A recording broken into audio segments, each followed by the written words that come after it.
So you ever played a game just out of the sheer fact that you wanted a challenge and it was very difficult because you were looking for like the best ending in the game, or what they call the good ending, like a game like Chrono Trigger that has a bunch of different endings. Like there's a lot of modern games, but I like to use the retro games. For me, when I look at life, I try to look for like some of the most difficult challenges. I think I kind of do it to myself just so I can get the best ending. And one of those quests in my life was getting to Africa.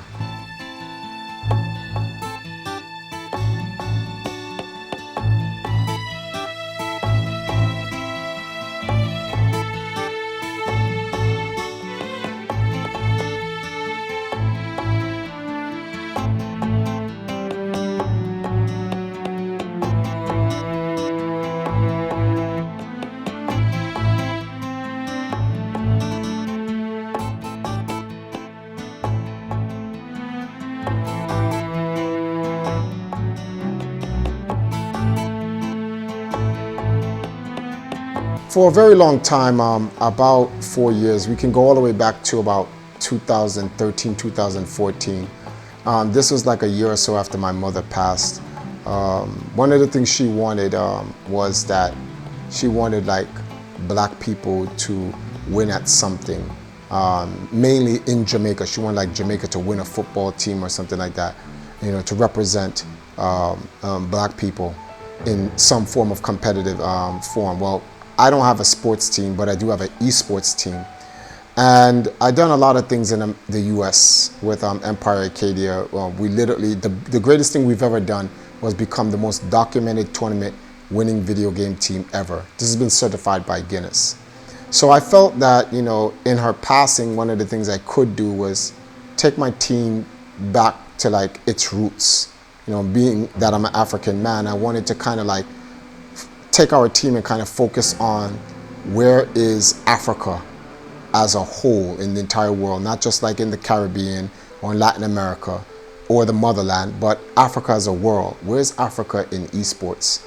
So I came to Jamaica and I tried to set up an esports infrastructure here with the local people in Jamaica. So I worked with a bunch of other people. The live video game TV like literally documented a lot of these things. In fact, I put out an entire video about it. It was like my resume here in Jamaica.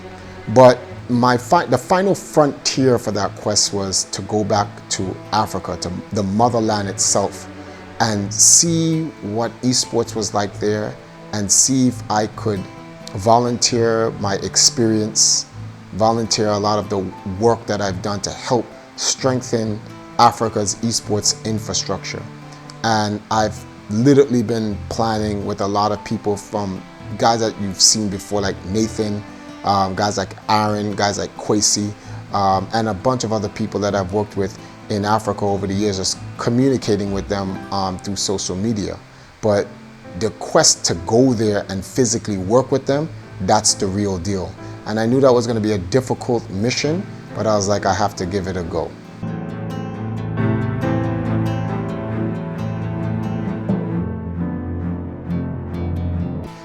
So starting our quest to go to Africa was, you know, I wanted to go there and document everything.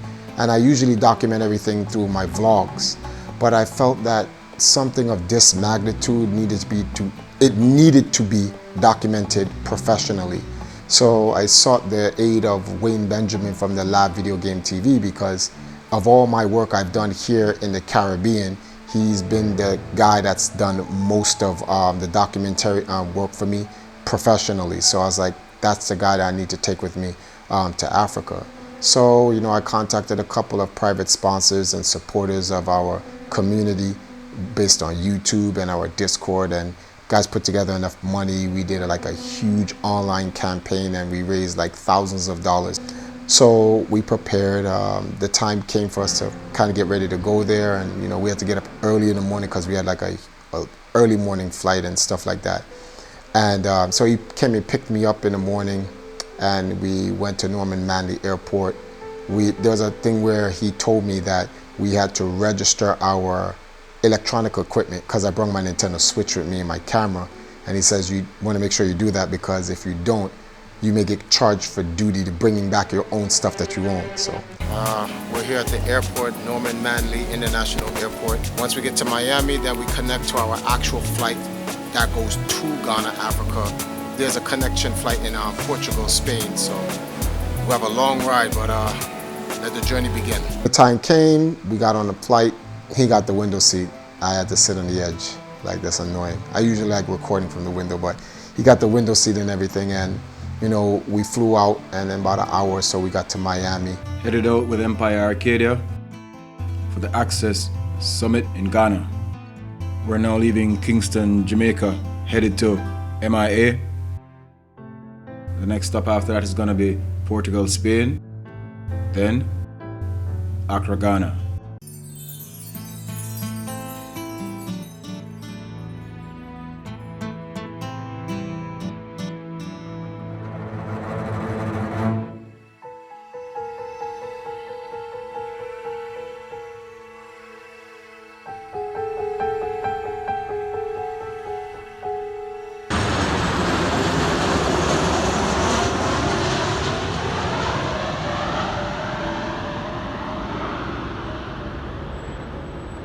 Okay, so we are in Miami's airport right now. We gotta get our bags and check out and then recheck in to connect to our flight before we eventually head off to Ghana. So we have some time here at the airport. So let's see what Miami's airport has to offer. Okay, we're here at MIA, one of the busiest and most hectic airports, second to JFK. From there, we head to Portugal. From Portugal, we head to Ghana. We got two different flights. The flight from Kingston to Miami and back was a separate flight altogether. So our next flight from Miami to Portugal was like in 6 hours or so. So we had a 6-hour wait. So we pretty much at that point said, all right, we're gonna just sit here and chill and grab some breakfast. First time we had some like American breakfast in a long time because we live in Jamaica. So there's no Dunkin' Donuts here, not that I know of, but we got some Dunkin' Donuts for breakfast and stuff like that. And we just waited out until it was time for us to check in.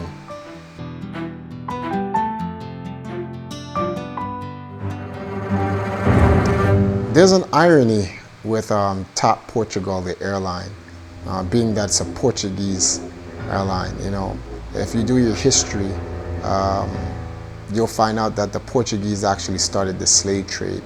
In fact, they're the ones who actually brought us over from Africa, Ghana of all places. So this is the irony of all places, Ghana. They brought us from Ghana, and the first stop was Jamaica, and then they, you know, dropped the rest of us around Haiti and, you know, the other Caribbean islands, and they went through so much to get us over here in the West. And the irony of it is that checking in for this flight to go back to Ghana from the Portuguese was perhaps the hardest thing I've ever gone through in my entire life, going back home. So let me tell you the story of how this actually took place.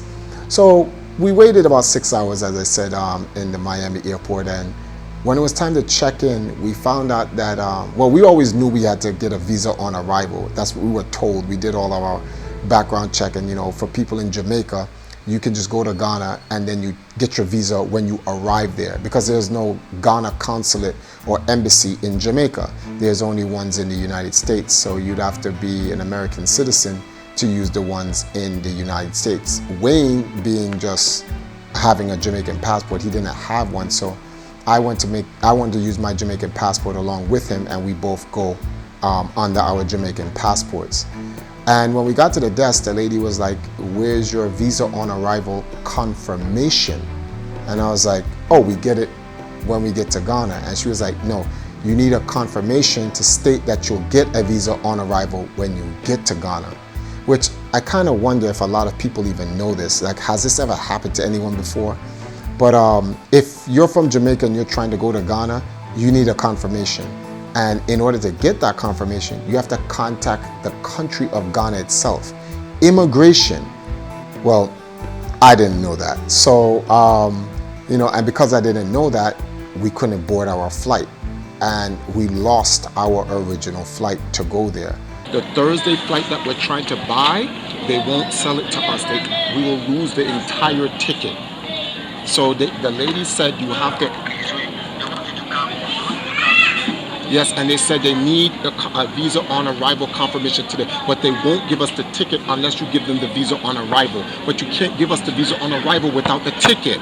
And that was devastating to us because we were like, what? We made this. This is like 4 years in the making. And Wayne was like, I can't believe this is happening. And it's like, he was like, it's like all of this planning and we're dead in the water. And I'm like, no, we're going to Ghana no matter what. Even if we have to go there one way and don't come back, we're going to Ghana. So we just lose a whole flight and then have to pay for a whole another one? It's literally just steal thousands of dollars from us. We just gotta rebuy it. So at that point, I had to start calling some people in Africa that I actually knew that was literally in Ghana. My friend Jafar, and he knew people in immigration, and he had to get on his motorbike with a friend and race down to the airport and speak to immigration to get us an expedited visa on arrival confirmation. And they sent that to us in the following day, which we had to then go to a hotel and stay for that night. We came back the following day and we showed them the visa on arrival, just to like the paper that, what it's supposed to be on and everything. And they said, yes, that's supposed to be it. So when was our next flight going to be? Well, there were no flights on Tuesday, so that was unfortunate. There was no flights Wednesday, and they had a flight that was leaving out on Thursday. That was the next available flight that they could actually get us. So we had to wait all the way to Thursday to get a new flight. And they didn't credit us the missed flight, nor did they refund us. In fact, not only did they cancel the first going, they literally canceled our returning flight, which I don't even understand why. They didn't tell us that until later on. So on Tuesday, we just bought a one-way flight, and I was under the assumption that we still have our returning flight because we didn't use it. So we have one going and one coming back, and now we have an expedited visa on arrival. So we're good. So I checked in with her, and she says, yes, that's what the visa on arrival's confirmation is supposed to look at. Check back with us when you're going. To double check, because I've had this problem in Jamaica before, some countries you can't go into on a one-way flight. You need a returning flight. So I asked the lady, is this good enough even if we just have a one-way? And she said, yes. So I was like, oh, okay, cool. She's like, as long as you have your visa on arrival, you're good to go. So I said, all right, that kind of makes sense. If you have a visa on arrival or even just a visa, you can go into the country on a one-way. So that makes sense. So for Tuesday and Wednesday, we stayed in a hotel. 2 more days. We went to the Days Inn. I kind of miss American food, but for those 2 days, eating fast food for like 2 days was kind of ugh. So like we kind of had to go and go to Chili's, and we had a salmon, some like real food. And we ate and we had a good time and whatnot. And then Thursday came, and at Thursday it was time to check into the flight. And we wanted to make sure that we were ready for anything, because it looked like some force in the universe was trying to stop us from going back to Ghana. So we got there early, like 3 hours, got some breakfast, and literally sat in front of that line until the time that they opened up. And with the visa on arrival confirmation in hand, brand new ticket to go to Ghana, we were set. And we decided to check in. When we decided to check in, they were like, I'm sorry, but you need a return ticket in order to go. I was like, you've got to be kidding me. We still have our remaining flight. And they said, no, that flight's been canceled because you missed the first flight. So I said, how do you guys just take away a flight we didn't even get to use? And they said, their terms and conditions state so, international airlines. So unless we buy a new flight, we can't go.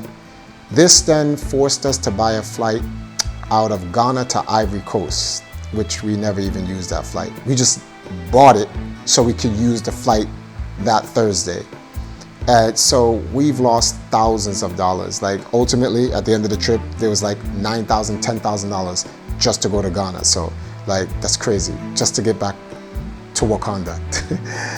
All right guys, so it's been a long, crazy layover in Miami, but They're now calling our flight for Lisbon, Spain. So we're gonna get on this flight right now, and then one more stop, and we'll finally reach Ghana. So we finally got through. We got past the checkpoint, thank God. We were told that we needed that confirmation or we wouldn't be able to get past Portugal to get to Ghana. So everything was good. We passed the checkpoint, like I said, the security cleared us. We sat down and we finally waited for our flight. And we finally boarded our flight, and that's the part where I'm talking about one of the hardest games I've ever played in my life. All right, we're about to get on our plane, so we will definitely see you when we touch on in Ghana, okay? Later.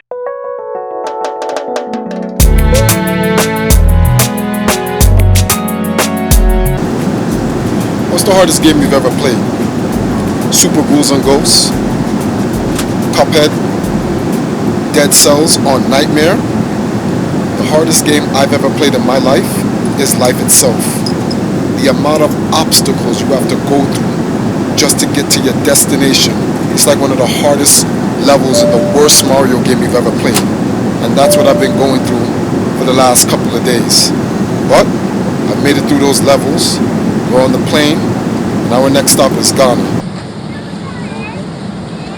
And we're off. So 7 to 8 hours in the air with Portugal. It's kind of funny that, you know, their customer service in Miami is absolutely trash. But when you're in the air on the airline, the airplane itself, it's like day and night. It was so nice. You know, very spacious, a great airplane itself and whatnot. We got some good food, and it was good. It was a nice flight. There was no problems while we was in the air and stuff like that. And we finally got to Portugal, where we had a 4 to 5 hour layover.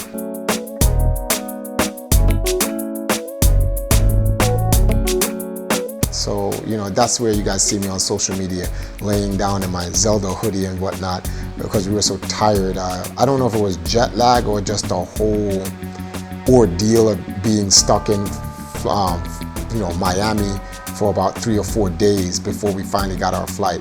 But I needed to rest because it was just a crazy ordeal until it was time for us to get our flight now from Portugal to Ghana.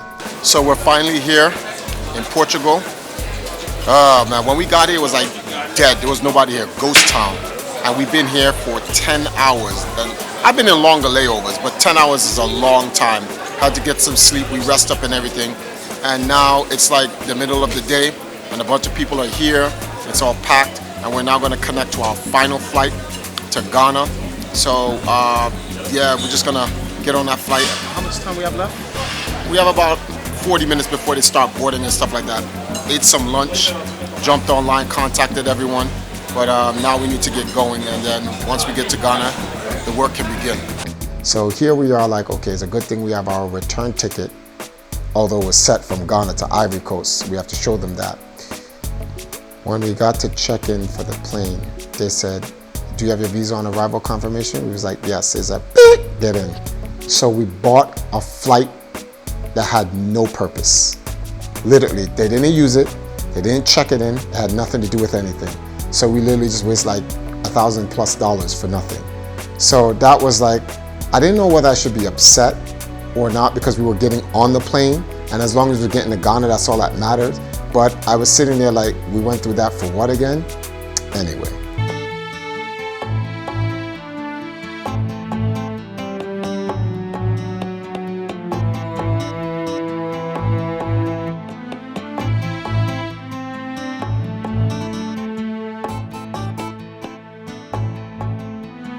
So 7 hours more, we finally reached to Ghana. And when we went to Ghana, we just had to get past immigration. And the gentleman who helped us with our immigration papers, shout outs to you out there. He really helped us out. It was a good thing, because he told us that, you know, the following year, which I had already known about, was the Ghana 2019 Year of Return campaign, where people from the Caribbean, Latin America, and the United States who have you know, heritage dating going all the way back to Africa would actually be able to return to Ghana through Ghana, because that's where we left.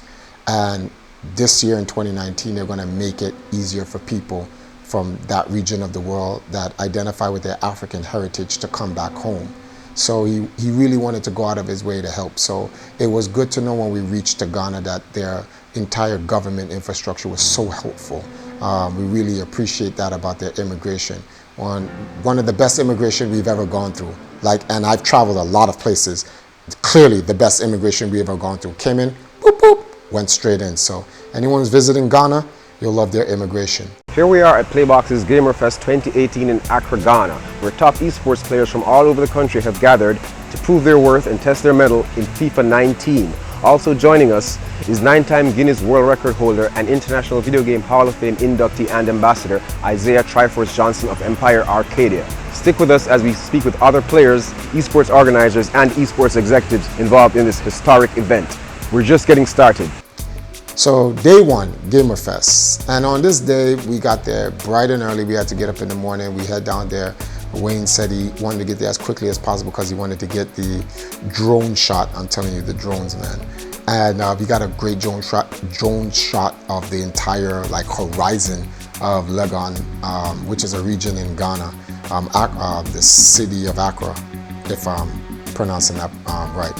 And we were at this place. He had a nice venue there. They were building some glass place to the side, but they used a lawn, which was great. They put up some tents and they started setting up the games, and people started coming in and started getting their practice and playing the games. Africa TV was there to cover the whole thing.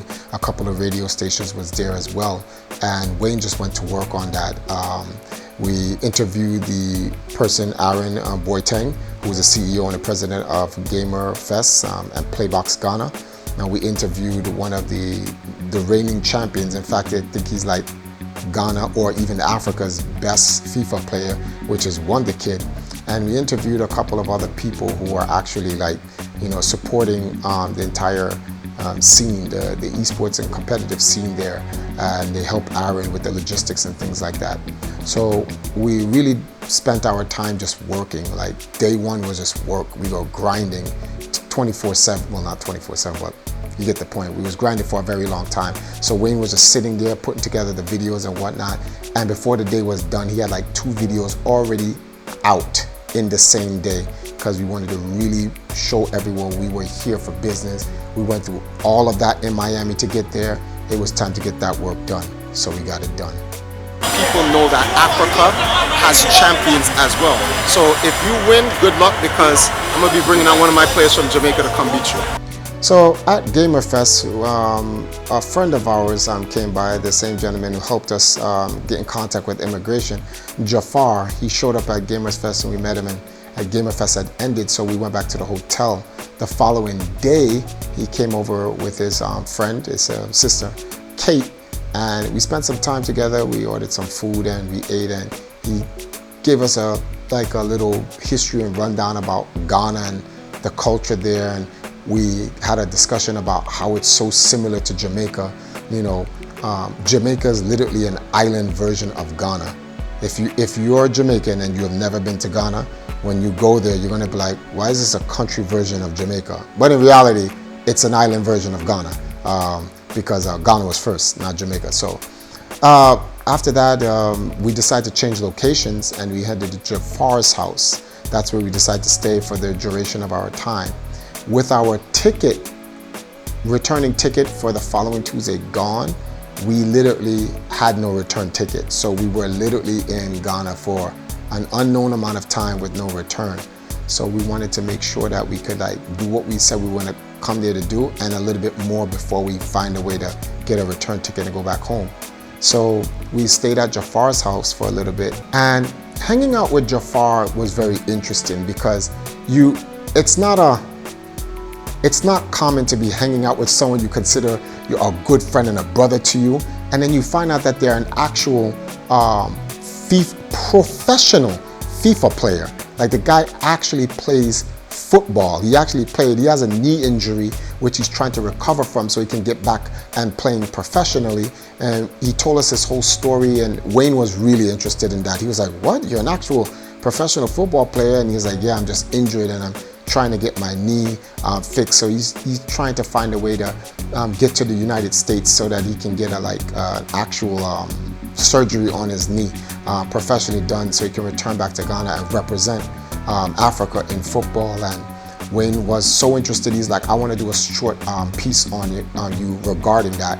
He's a gamer too. He plays football, FIFA. So he plays it virtually and he plays it physically. And he did a whole short piece on him, which I found very cool. You guys can definitely check that out on Fabrikated ProjeX. But you know, we found out he's Muslim. He showed us his mosque where he prays, and there's a lot of things I knew about Islam, but I found out a lot more when you actually meet someone who's in the East, who's a Muslim versus Muslims in the West. It's it's different. The feel is completely different. So, you know, watching him worship and pray and having one of his Islamic brethren come over and pray with him, that was a real experience for me, because I never saw it before. You know, I know about Islamic people in the West, and I've met all type of religious people, but to see that happen in Africa was like an experience. So that was a very cool and interesting thing for me to experience, and I'm glad I met Jafar. Jafar, thanks, man. Really appreciate it. Gamerfest is over. Your boy won, the kid won, representing Ghana as usual. He won his 4th straight tournament. Coming up is the African Commonwealth Conference for Esports Structure and Summit. And I'm going to be one of the guests there that's going to be talking with some of the Africa's, you know, big esports people, especially in Ghana. And I want to make sure that if I'm going to go there, I got to represent the motherland traditionally. So I was like, I need to shop and pick up something that's going to represent me. Like, you guys remember Black Panther and how he went to the UN and he had his own African attire. So I was like, that has to happen. So we went to the store, me and Wayne from the Live Video Game TV, and I saw this. And I was like, I've got to cop it. And I wish this was gold, but gold is divine, purple is royal. So I'll take it either way. So I'll be wearing this at the Access Summit, and I'll see you guys there. So now, you know, after getting the local tour from Jafar, that was our one break, and it was time for us to get back to business. So now we had to go to the Access Summit. Now we call it Access because it stands for the African Commonwealth Conference for Esports Structure and Summit. So it's a summit about building the esports structure of Africa, and we have a conference with a bunch of people that's supposed to represent all the different areas of Africa. It isn't just for Ghana. That's perhaps one of the biggest misconceptions about the Access Summit. Although the first Access Summit started in Ghana, we look to have this summit in the future bring all different representatives from the different countries on the motherland's continent. So whether it may be Nigeria, whether it may be Kenya, whether it may be Ethiopia, wherever in Africa, we want to bring all of these other esports entrepreneur leaders, pioneers, and representatives to the Access Summit, where we can discuss the current esports ecosystem and the climate of where esports is on the continent, and how we can unify all of our resources, all of our experience, all of our information to make a stronger infrastructure.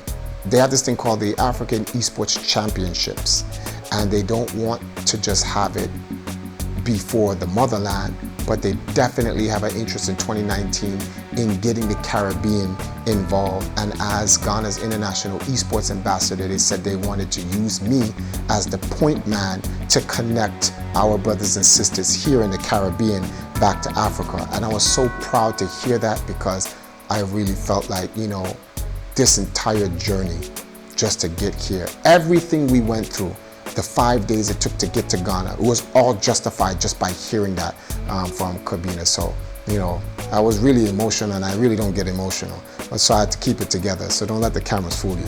But I was really happy. There was a sense of pride and self-determination, integrity, ambition, a lot of things, a lot of emotions was going through me at the time, and they were like, you know, Triforce, we want you to help lead us in that department and so forth, which I don't mind being the leader, but I can't be the leader alone. And I let them know that this is not a one-man crusade thing, and this is not about me. This is about us as a people. So, you know, I told them that it's about me educating them based on what I've learned in the West and making them become leaders too, so that we're all leaders and all the leaders will unite, and that's what would make the network stronger. And when the network becomes stronger, the infrastructure becomes stronger. We have about 26 countries who want to participate in the African Esports Championship. Our network is our network. So after the Access Summit, the following day, this was like Wednesday now, I was disappointed that that due to the schedule changes that we didn't get all the community members there. So I actively reached out to them on Twitter and other social media platforms that I had to use based on the content that Wayne had put together about the summit. So he put together a promo about the summit, and I told them that it was unfortunate that they weren't there, but if we are going to be in Ghana for an unknown time, and if they were available, I would love to meet up with them at the coffee shop at Accra Mall, where we can get to talk with members of the community and kind of like make up for that time lost. We are at Accra Mall here in Ghana, and this is a real relaxed edition of the Lab Video Game TV. Today we're just here to chill. We're going to get some food, and then we're going to go to the coffee shop, meet up with a lot of esports representatives throughout Ghana, and we're going to talk more games and stuff like that. It's going to be like a chill edition of the Lab Video Game TV. So join us, because our game is never over. I reached out to Thumbstick Lounge, and Thumbstick Lounge had contacted a couple people. I even made a post on it on my Twitter saying, hey guys, me and Wayne from the Lab Video Game TV, we're going to be at the coffee shop. Please meet us there. And we would love to talk to you guys. And a couple of the guys came out from the community, and we spoke for a bit. And you know, Wayne asked him a very important question about, you know, the scene as a whole in the community, which I gave some answers to.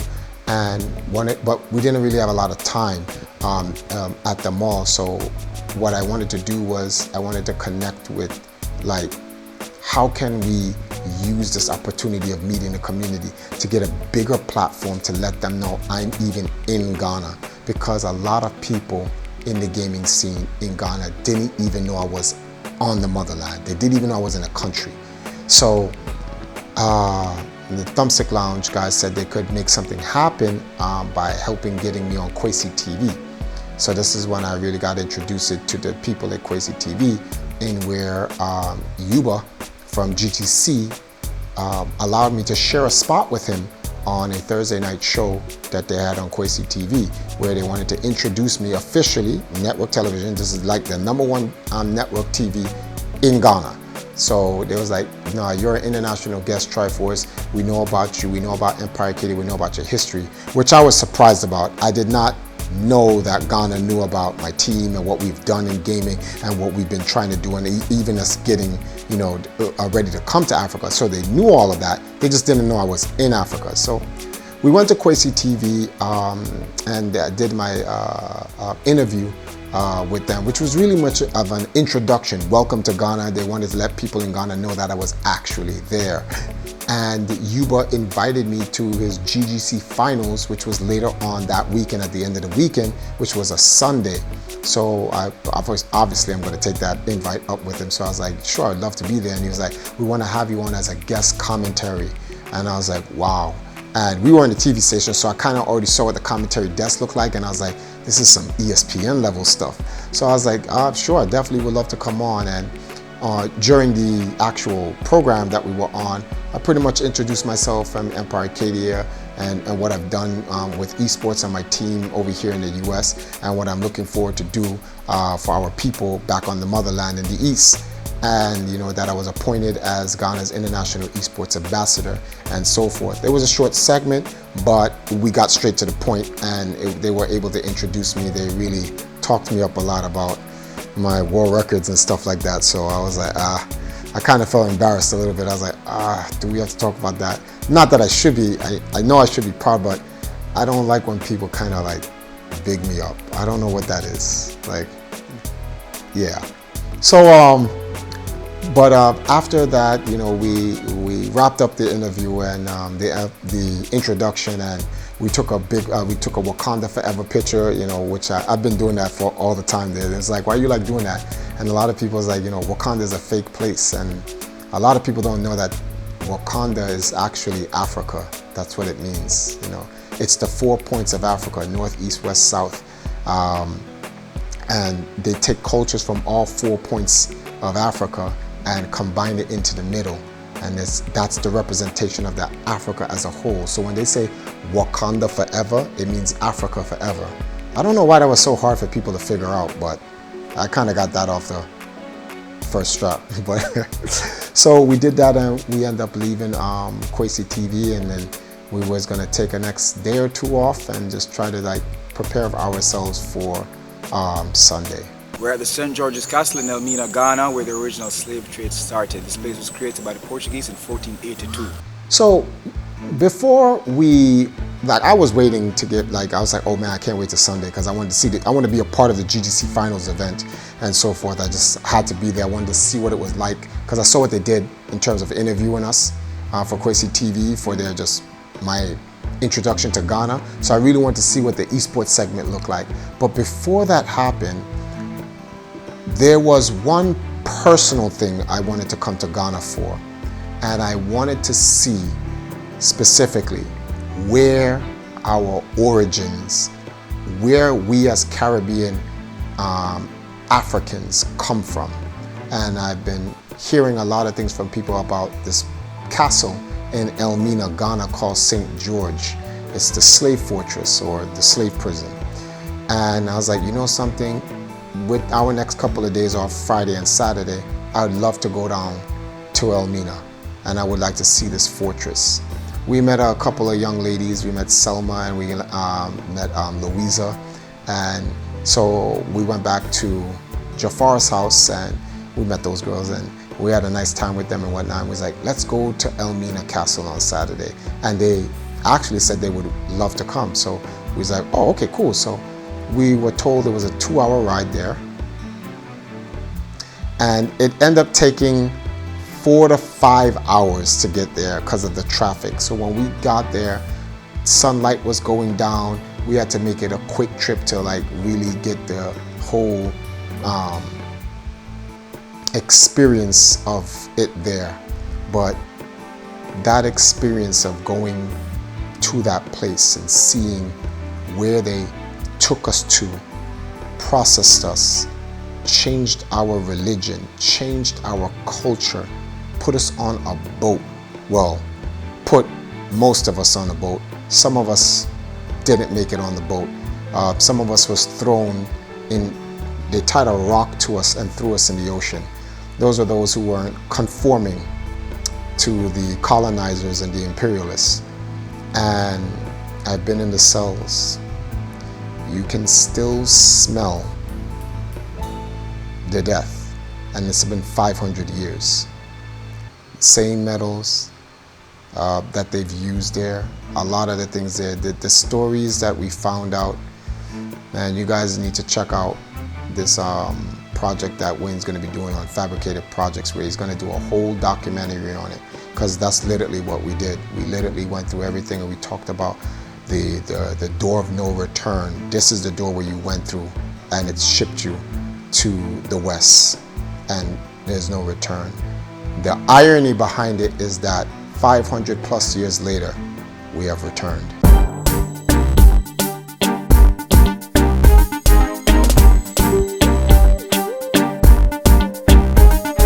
So now, after that real experience of a day at Saturday at Elmina's slave forges, Sunday is here. And this was the day we had to get ready to go down to Kwesi TV and get ready for the FIFA finals. I didn't know what to expect, really. I had to bring the power glove this time, because I was like, it's game time. So usually, I don't know what you guys, so you know, you don't see a power glove or anything like this. Usually when I do things like interviews and it's about the business of esports, I just keep it as Isaiah. But when it's game time, when the video games is involved and I'm at an event, we put on the power glove. So when I got there, they was like, okay, Triforce, we're gonna put you here on the desk. They're gonna introduce you to the esports world in Ghana. I'm here through Kwesi TV, and they was like, we need to get you there's like, what's that line? I always wanted to say this, makeup. So the makeup guy came and started putting makeup on my face and whatnot. And while he was doing it, I had to do an introduction to the live video game TV as well. And I had the glove and the whole 9 yards. And the guy, you know, he introduced me, talked about the team and our awards and all the stuff that we've done in the West. And he wanted to shake my hand. And this guy acted like he was being electrocuted, which was funny. And this was all live. I was like, oh my goodness, that was so cringy. But it was all in good fun and whatnot. And the way they set up that place, it was so great. They built a small in-studio arena. So it's a huge 100-inch screen TV that everyone that was sitting on these rafters could watch.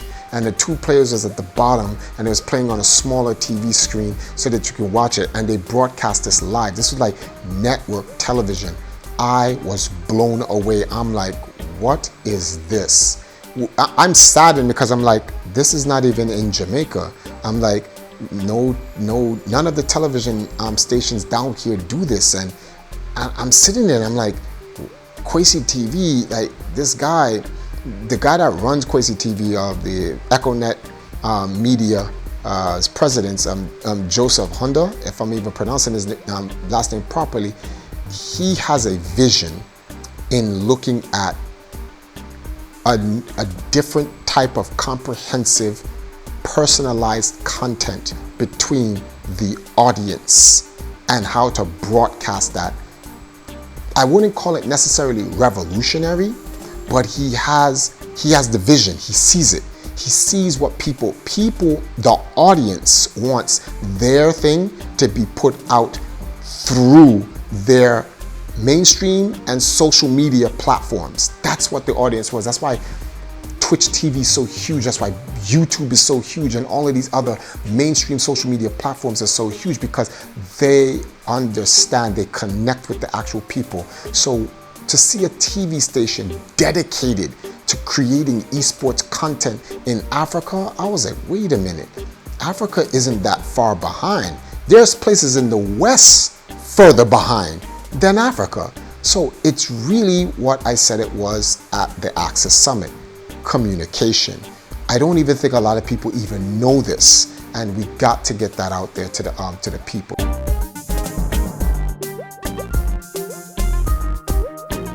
After the finals for the GGC at Kwesi TV, I got a chance to meet with like all these different members of the Ghana esports scene and other people representing Nigeria and other countries. It wasn't just, you know, people representing Ghana. There was other Africans there from other countries as well, and we spoke with them. I asked them, what are some of the problems and so forth. I told them, lay it on me. Some of them wanted to kind of introduce it to me softly, because I guess they felt they didn't want to embarrass the scene. But I was like, no, you can just talk straight to me. Anyone who's watched my streams on YouTube, you'll know that I'm a very straightforward person.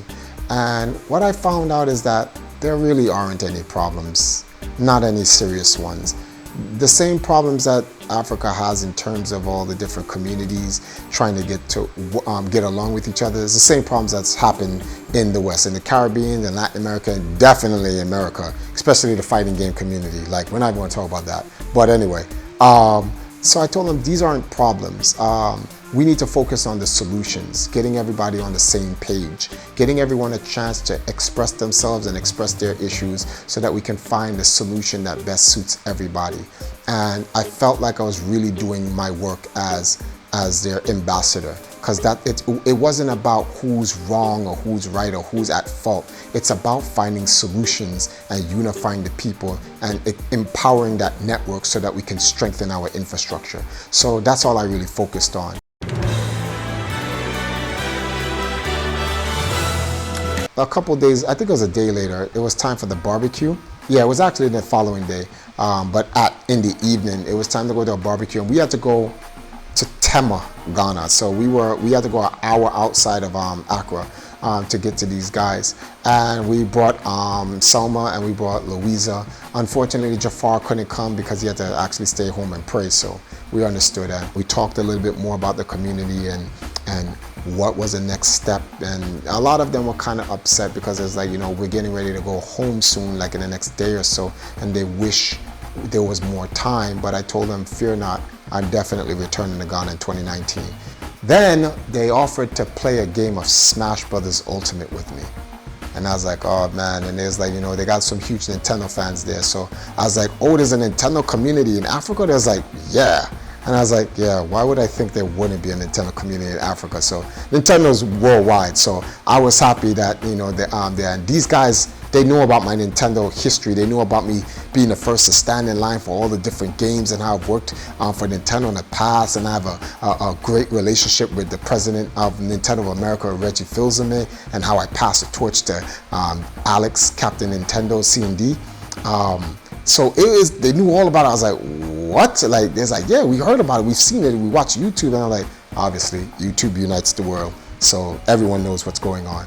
So they said, let's play some Smash Brothers. And we started playing. And I don't want to boast, but let's just say it's fortunate for them. They didn't put their own footage out, because that was a slaying. You know, I was getting it in with Link right there. And I was happy too, because I was like, the worst thing that could ever happen, because I know they were recording. I was like, oh my God, if I lose a single match, it's just going on Twitter and they're gonna blow me up. So we did all of that, and we decided to head back home and prepare for our departure the following day and come back to the West. Hey guys, we are here at the London Airport, Heathrow, and we're at the end of our journey. It was a long one.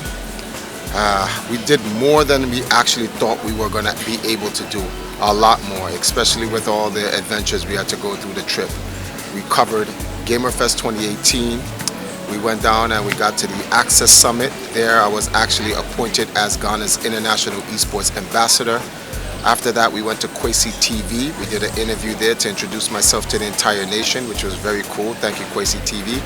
And then at the end, we went to the GGC FIFA Finals. And that was an adventure in itself. Like, there's this guy who keeps going, no wonder, kid. That's so funny, but it was definitely great. After that, I had a chance to meet up with the entire community, from Gamers Republic to Thumbstick Lounge and the rest of the guys of the entire Ghana gaming community as a whole, from the casual down to the professionals. In fact, they actually invited us out to a barbecue, which at the end of the barbecue turned into a Smash Brothers little exhibition, and that was kind of cool. Met some great, wonderful people. Shout outs to Jafar, shout outs to Selma and a friend, and shout outs to all the people that made us feel welcome in Ghana and gave us a good time during the most difficult aspects of our journey. But we're now done, and we're heading back to Jamaica, and we got to find the next thing to do in gaming. So we're going to be heading back, because here at the Lab Video Game TV, our game is never over.